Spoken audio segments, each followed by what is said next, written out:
I'm going to talk to you today about, I guess, a bit more of an overview around improving protection through new and better use of vaccines, particularly against serious infections. So I'm just going to cover three parts. There's three parts to my presentation. And one of them really relates to what Tom's been saying.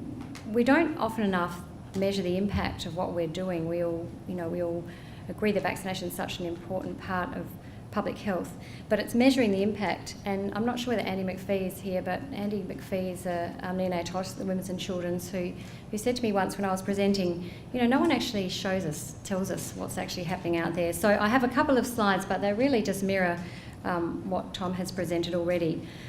And then I'm going to talk about the future challenges that are out there, again, that Tom alluded to, around new vaccines and new indications. I'm going to focus my talk on meningococcal B disease because influenza is going to be discussed. Peter Richmond's going to do a fantastic job of that. And then we have Ancola to do an equally fabulous job on pertussis. And then I'm just going to discuss the idea around optimising the benefits of immunisation programs through better use of vaccines and touching on herd immunity and the use of maternal immunisation as a really important strategy for the future. So what are the benefits? And I'm just going to go over this fairly quickly. Tom's already shown the impressive response from vaccines. So Hib, just to remind you, because Hib disease almost disappeared, it was a common cause of meningitis, epiglottitis and pneumonia prior to introduction of Hib vaccine. And meningitis and epiglottitis are almost invariably fatal without treatment. Common infection of children under 5 and particularly under 2 years of age being at highest risk, with 3% of children actually dying from Hib meningitis and 30% having sequelae such as deafness and brain injury. And a small proportion of children, actually healthy children, carry the Hib bacteria in their nasopharynx. So just to show you what these were actually like, because again, as Jack mentioned, that we don't see a lot of these diseases anymore. This is orbital cellulitis caused by Hib, meningitis, and epiglottitis, which is one that you perhaps have less awareness around. But as a registrar at the Women's and Children's Hospital, this is terrifying. If you're working in paediatric emergency, you have to decide whether a child has epiglottitis or croup. And if they have epiglottitis, they can die in front of you.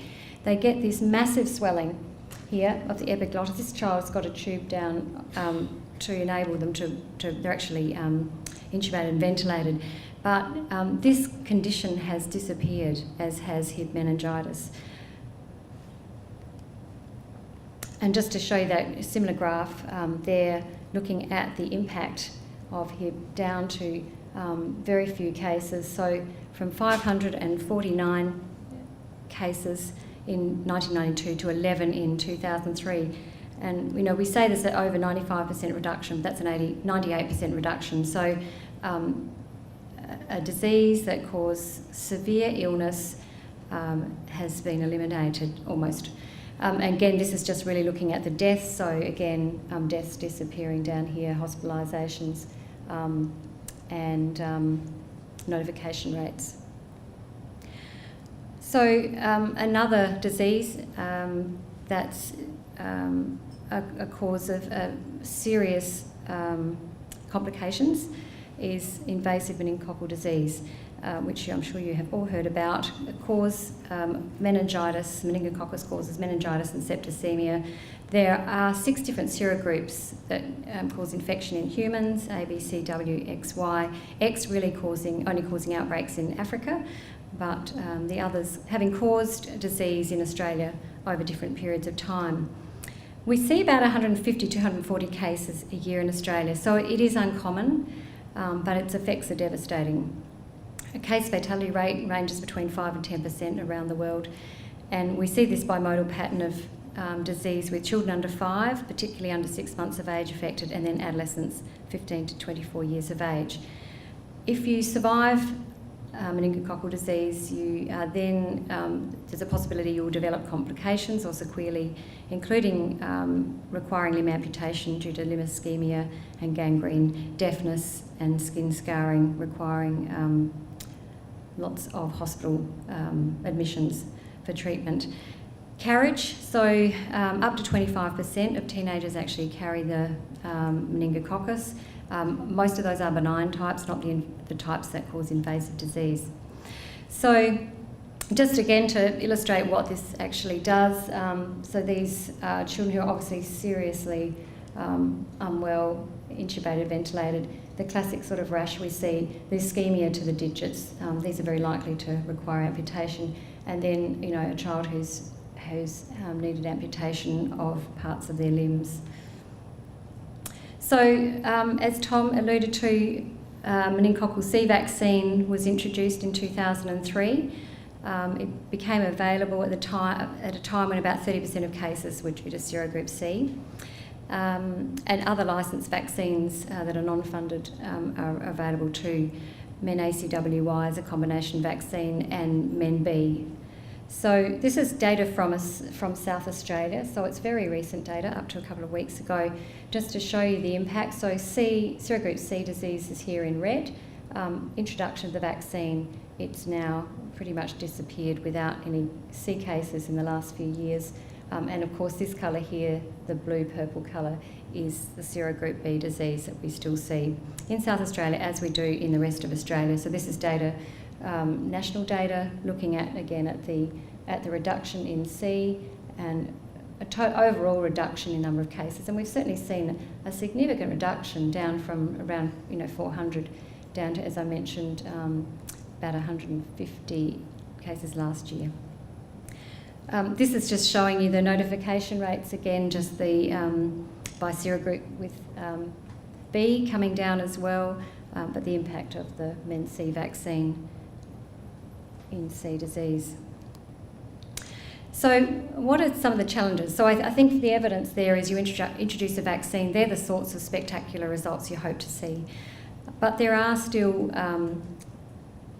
severe diseases that we don't have a vaccine implemented in our program for yet, and I'm going to just discuss meningococcal B disease because and the vaccine, because many of the calls I get are really around questions around this vaccine, and just to provide some of the feedback of how it's being used in the private market.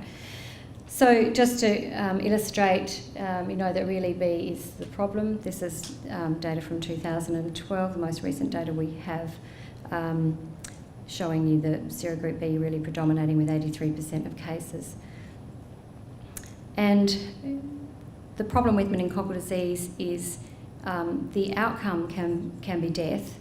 The outcome can be severe sequelae with limb amputations, as you saw, or there can be complete recovery without any sequelae. And what's difficult is we don't actually know what the outcome is going to be for the individual.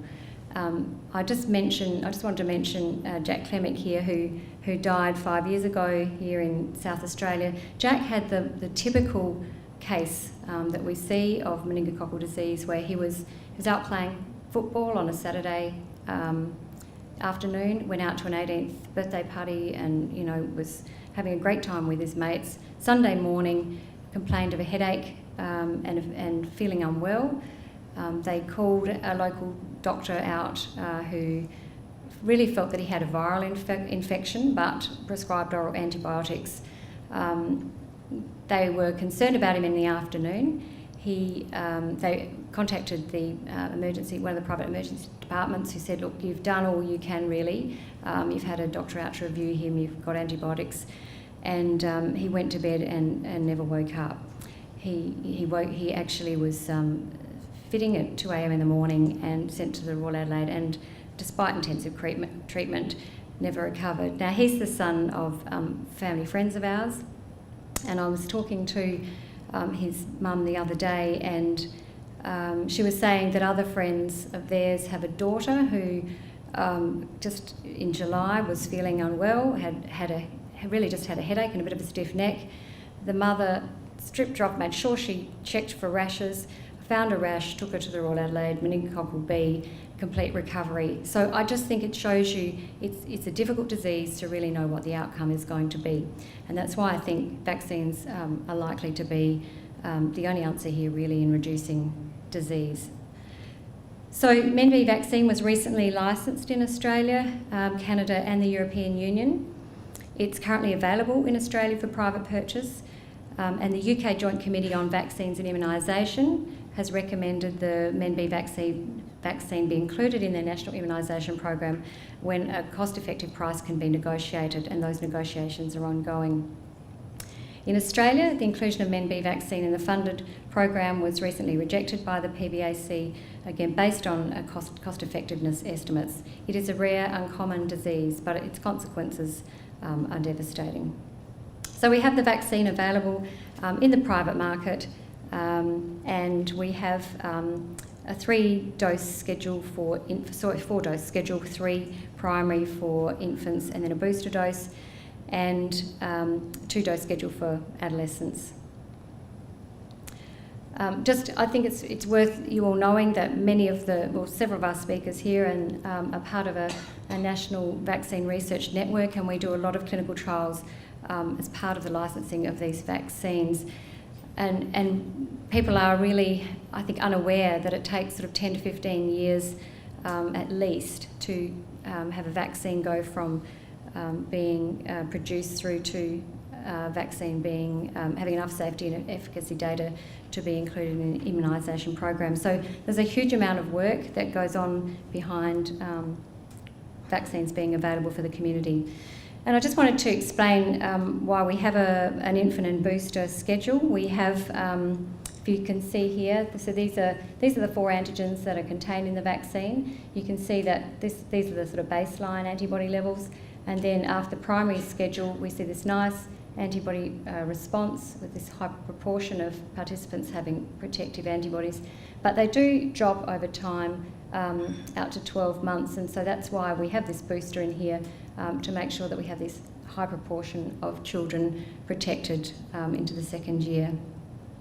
And for adolescents, again, we have a 2-dose schedule, and these are just using different schedules showing, this is for adolescents again, looking at these antigens and antibody responses here, that 1 dose is not as good as 2, and whether you have a 2-dose 1 month apart or 2 months apart or 6 months apart, there's fairly little difference there.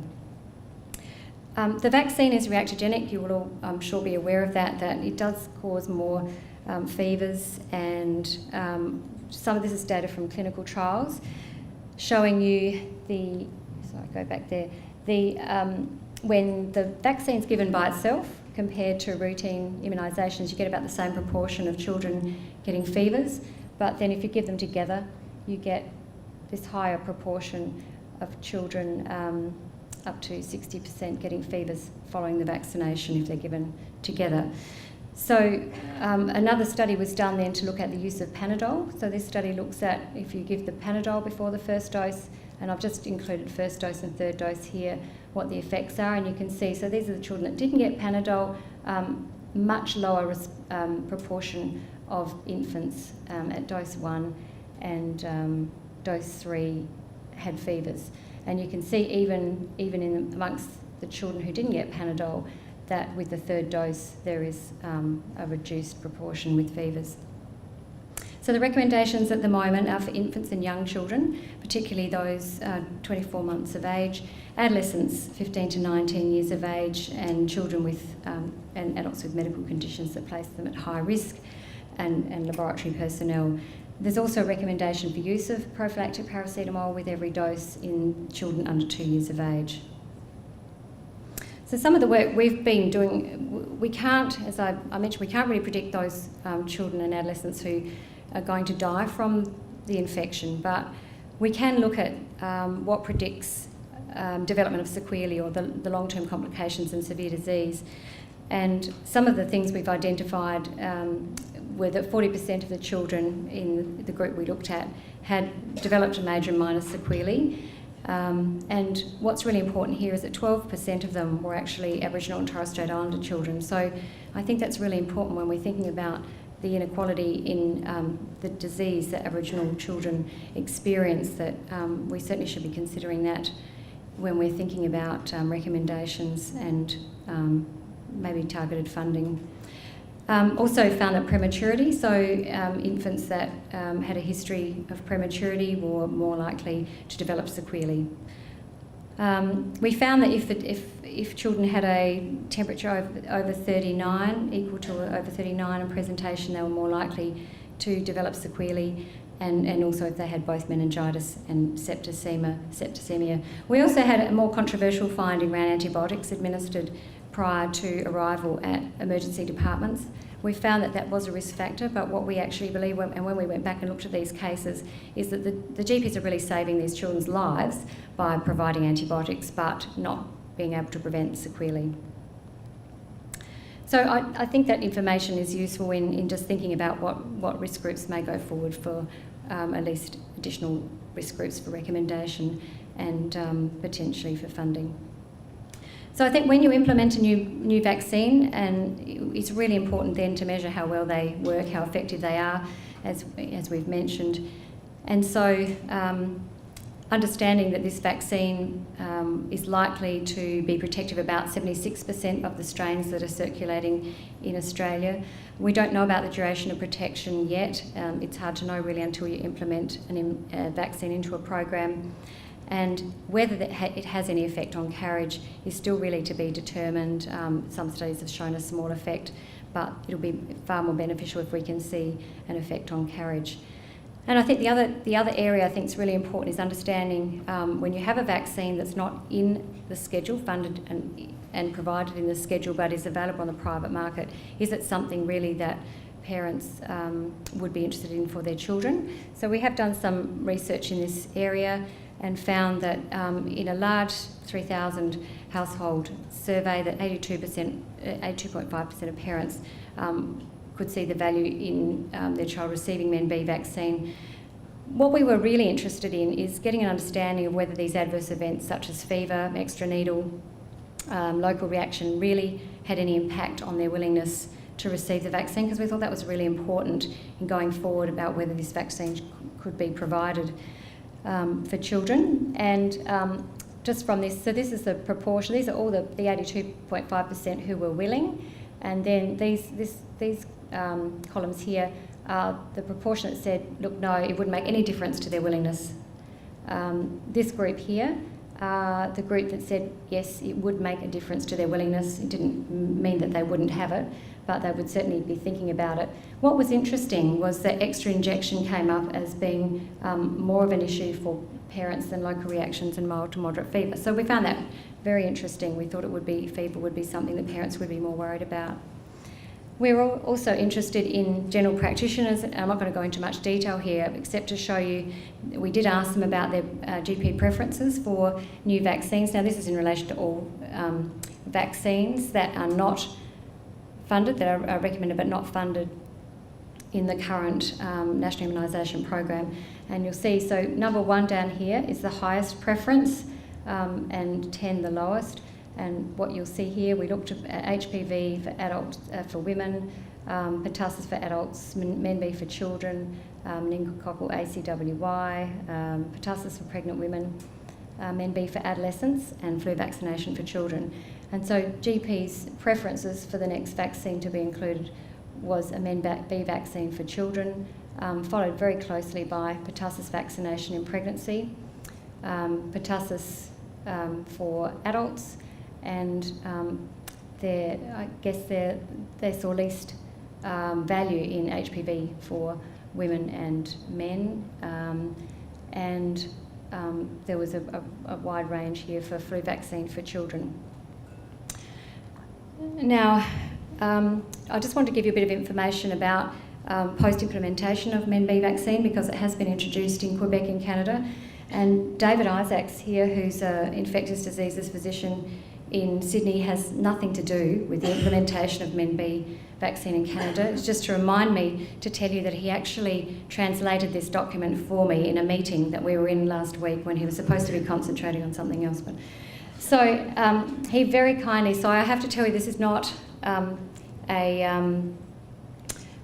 English translation that has been accepted. It's David Isaacs' English translation. So it was really, because I think it's really important when we have these vaccines, as I've said, it's very hard to get information about them if they're not in the funded program.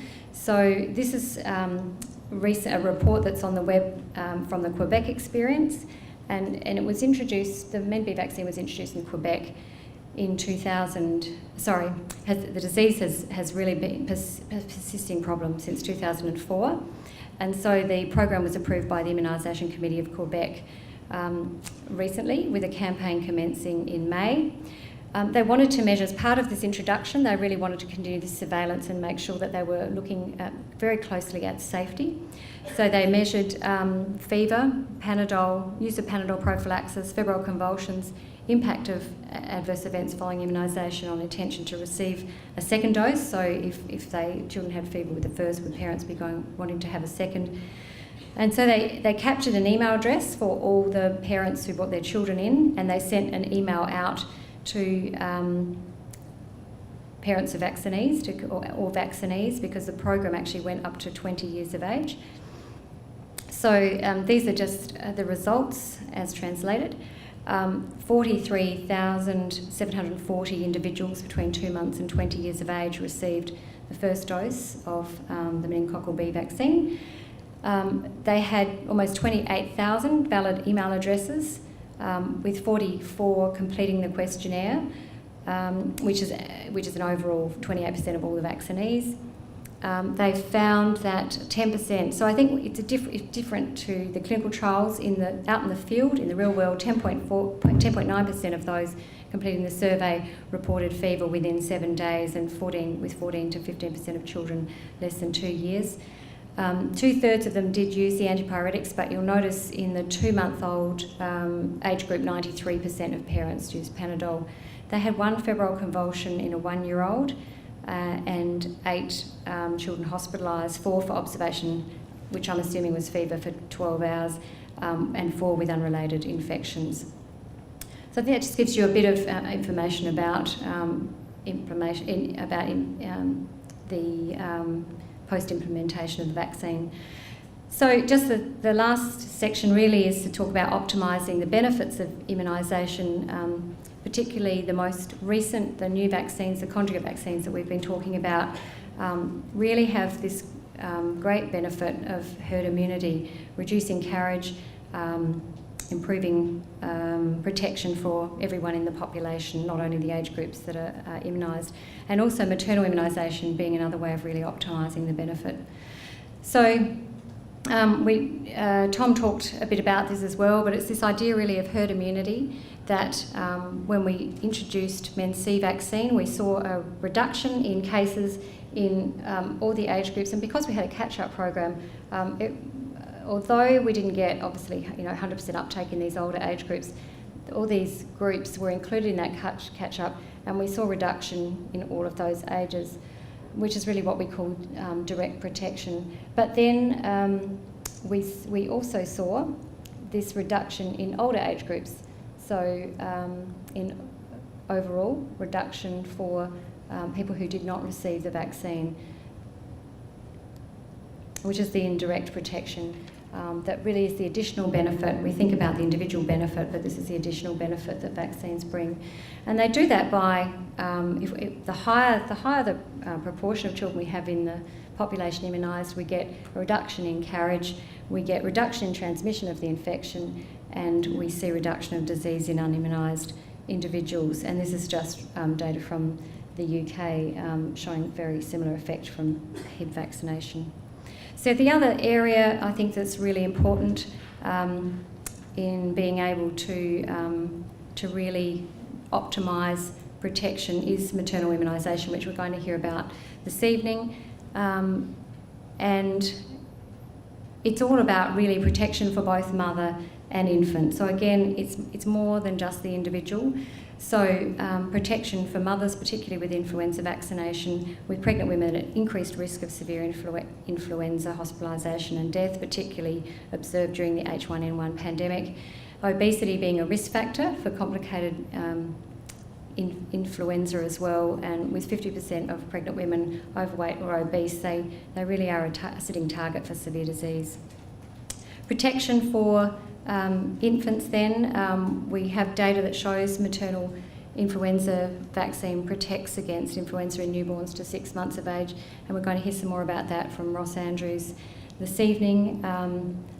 We know that, again, that neonates are at high risk of complications and death in the first few months of life, where they don't have protection until they start an immunisation schedule.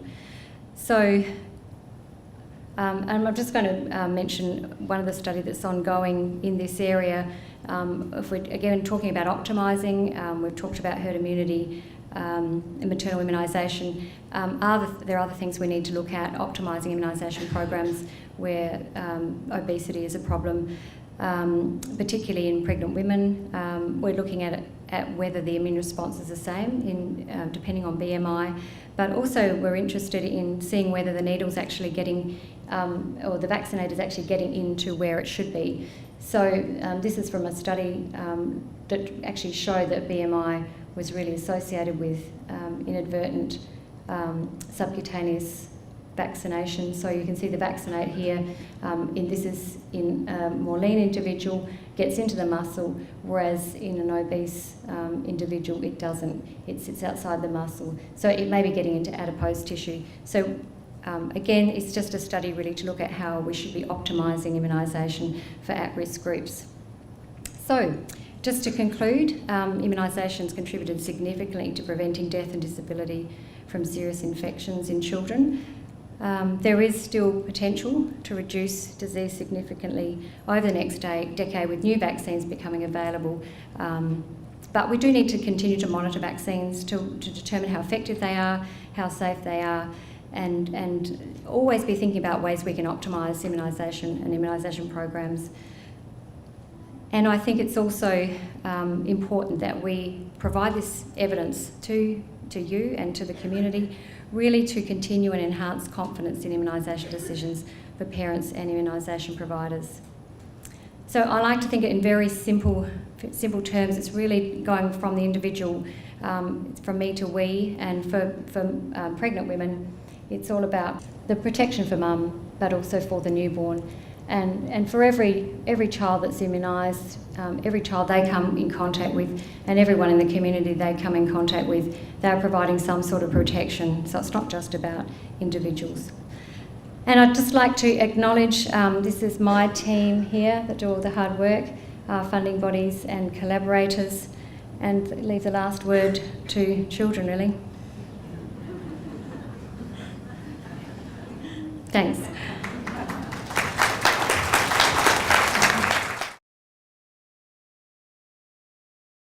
I was interested that you talking about paracetamol being given a meningococcal vaccine, which is contrary to what the current recommendation is for others. I recognise that the incidence of fever is much higher, but would you like to comment on that? Yeah, sure. So there is a recommendation specifically for meningococcal B vaccine. It's I can come down to the ground floor and hand it to you. There's a recommendation from ATAGI about use of the vaccine in the private market, or the recommendations, indications, but also a recommendation that children receive paracetamol prior to MenB vaccine. Now, out in the community, I know the vaccine is being given with routine immunisations. I also know sometimes in conversations with GPs and parents, they're deciding to alternate it between the 2, 4, 6 months.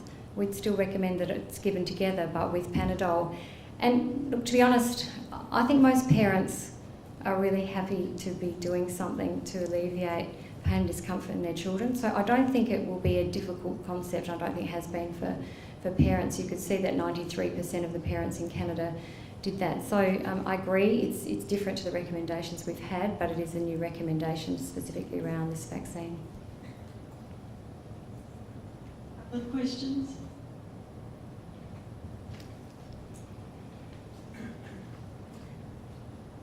Thank you, Helen. Ian Homer. Are we likely to see the MenB added to another vaccine like MenC or ACWY? Yeah, that's a good question. There is a MenABCWY in development, in phase 1, phase 2 development. So that would be the ideal vaccine to provide protection against all the meningococcal strains. But there have been other vaccines looking at, or I know companies have looked at whether we have a meningitis type vaccine that would be a Hib, meningococcal and pneumococcal. Any other questions?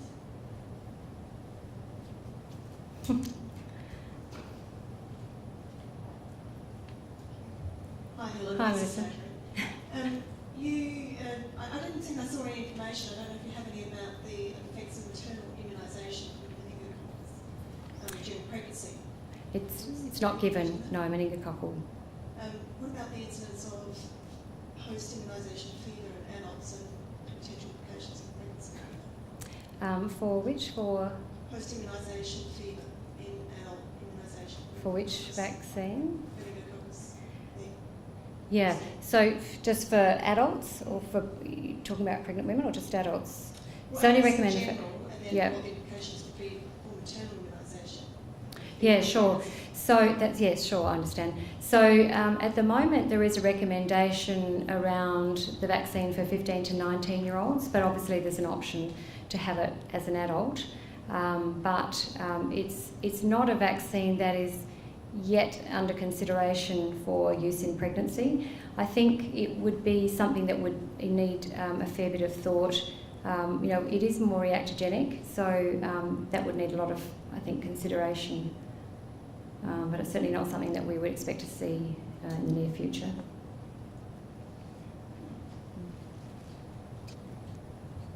Yeah, just comment on that, Peter Richmond from Perth. I mean, generally it's actually better tolerated in adults than young children in terms of fever, so you tend to get a bit more local reactions with meningococcal B vaccines than you do.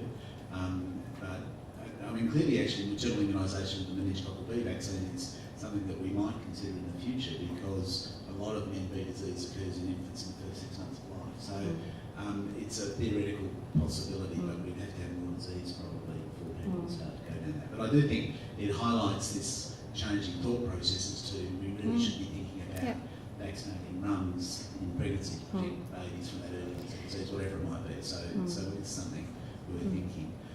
I guess the other thing just to say about the Panadol story is that there have been studies, and Helen showed some examples of how the fever rates decreased, but they did show there was no impact on antibody responses, which I think is important, because there was one study from Europe where they found some diminution of the antibody response to the pneumococcal vaccine, but that wasn't found in the context of giving it with meningococcal B. So that is the recommended is to get it all together.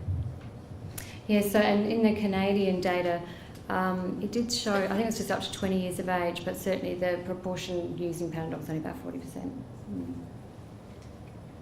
Any other questions? Well, before we finish up, Helen, if you had looked into your crystal ball about what would be, in an ideal world, the new and better vaccination program, what do you think that might look like? I mean, I think there's still there are still diseases that we don't have licensed vaccines for.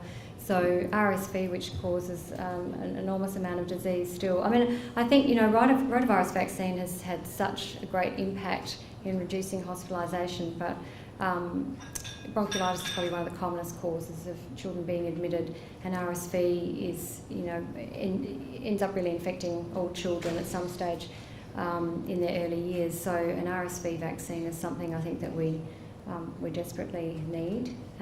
So hopefully over the next year or two, when you come back to our annual Vaccinology update, we might have some more information about RSV vaccines.